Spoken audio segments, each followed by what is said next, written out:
Hello, everyone. It's Big Rob, just a guy over 50 here. A little sick today. Was sick yesterday. Was sick this weekend. Trying to do a little self care, and I'm thumbing through my Facebook news feed, and I see. I don't follow this broad. I really just could care less about her. But someone in my news feed, a female actually, posted a quote by Alexandria Ocasio-Cortez. It says, and I quote, I am taking a few days to take care of myself before what is sure to be an eventful term. For working people, immigrants, and the poor, self-care is political. Not because we want it to be, but because of the inevitable shaming of someone doing a face mask while financially stressed. So what she basically said there is that she's taking a few days off before Congress, sitting down in her seat for Congress of New York, and and the rest of this is just bullshit. Typical Democratic socialist garbage. The Leon Trotskys of the world spout this stuff all the time, and it's just at this point it's just tiresome. But it's one thing to see someone so absolutely stupid that it's painful. But there are people that voted for this person. And people in New York, you people out there in the East Coast are supposed to be smart. And you're supposed to be articulate and study the issues. And politically, you're supposed to be, in the know. And you put a person like this in Congress, I can tell you what's going to happen. She's going to get in there as a freshman. It'll probably take a couple of months of her first term before she rolls over and starts taking special interest money. I can promise you that. This Alexandria Ocasio-Cortez, who has a bachelor's degree in economics, who was a Starbucks employee, I guess, a coffee shop employee for a long period of time. So she was really seeing the fighting strength of her economics degree. It must be because nobody would give her a job. But she has a job now. She is working for Congress, working for her people, and it won't be long before she's bent over and made into a lobbyist little butt girl. I can promise you that. So, Alexandria Ocasio-Cortez, I'm done with you. I'm done hearing about you. She's an ardent democratic socialist. Same system that they use down in Venezuela. Same system that they're using in other countries that doesn't work. She believes in all kinds of free stuff for all, but when asked how she's going to pay for it, how she plans to pay for it, we'll just get rid of commercial health care. We'll just get rid of this. She plans to pay for things that nobody's paying for with money that's imaginary. I just don't get it. But she clearly has no interest at all in helping actual Americans, people that are doing the work. She just wants to sort of live in and perpetuate this victim mentality and the politics of envy, the politics of greed, the politics of power at all costs, and that's what she's about. So anyway, she another day of her saying stupid shit. So enough of that.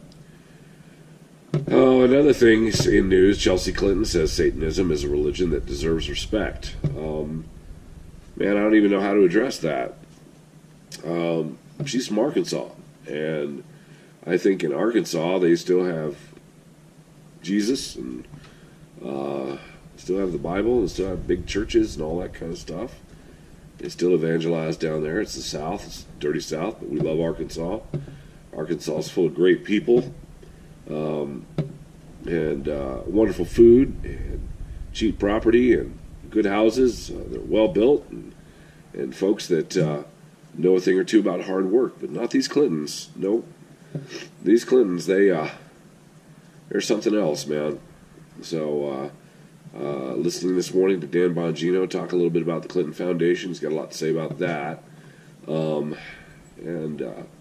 some of the things the Clintons have gotten away with, continue to get away with, and he went on to talk about the Mueller investigation being sort of a smokescreen for the Uranium One investigation. So a lot of those people that are apparently were involved in the Uranium One deal are also the ones involved in investigating Trump and Russian collusion. And so, yeah, they really want to rock it on for Trump. These guys have got a hard on for Trump, and anything he might do, subverting anything he might do, it's almost to the point where it's seditious. But I mean, the way Dan Bongino is talking about it, it almost sounds like a government coup. And, the last thing we need is, members of the executive branch fighting amongst each other. The executive director or the director of the FBI, assistant director of the FBI. I'm glad Comey's gone. I thought he was a scumbag for a long time. But this guy still continues to get on TV and say really dumb things. And I don't know why he just won't fade to black like the rest of them. But Bob Mueller, former director of the FBI, he's running the Mueller investigation into Russian collusion. I guess that General Flynn was seen in court today. And then his sentencing was postponed based on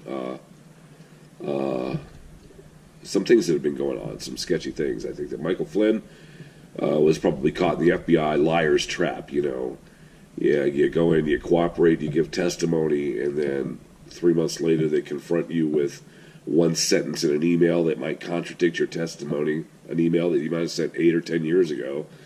But one sentence contradicts your testimony, and immediately you're charged with a crime of perjury, which is the felony. Now, we know that Hillary Clinton has lied to Congress numerous times, lied to the Senate numerous times. She has I don't know that she's a pathological liar necessarily, but I think she has a means to an end when it comes to the stories that she tells. And most of the time it's to either blow off whatever pressure is on her.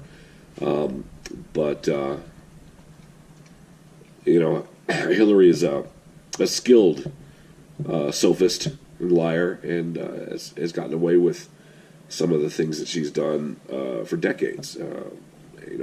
Mysterious deaths and murders and all that kind of stuff aside, the Clintons have run roughshod over the world, financial world, the Clinton Foundation.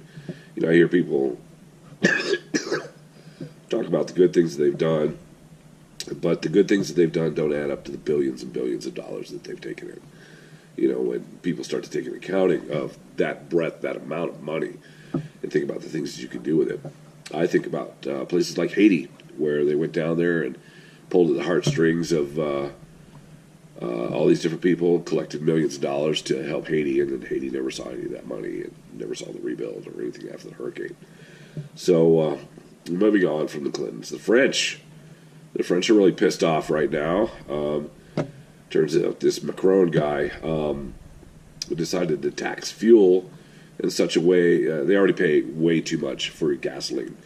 And so CNN and MSNBC have been covering this and saying, the French are revolting because of high gas prices. Well, gas prices are high in France because the government taxes the shit out of it. And, a lot of these guys, these yellow vest guys who make a living driving trucks, and I think they call them lorries or something, I don't know. But these folks are already living on just a few €100 a month.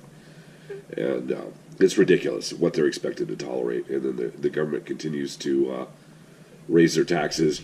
But the fuel tax would have effectively made a gallon of gas about $7.50. And so that may not seem like a whole lot to somebody who rides a bicycle a few blocks to work every day. But a guy who drives a truck and has to come out of his own pocket for that fuel, it adds up. So anyway, they're rioting over that. The cops are hurting people. The protesters are hurting people, setting cars on fire, things of that nature. And it's a messed up situation. Our press isn't covering it the way it should be covered. It's a national emergency in France.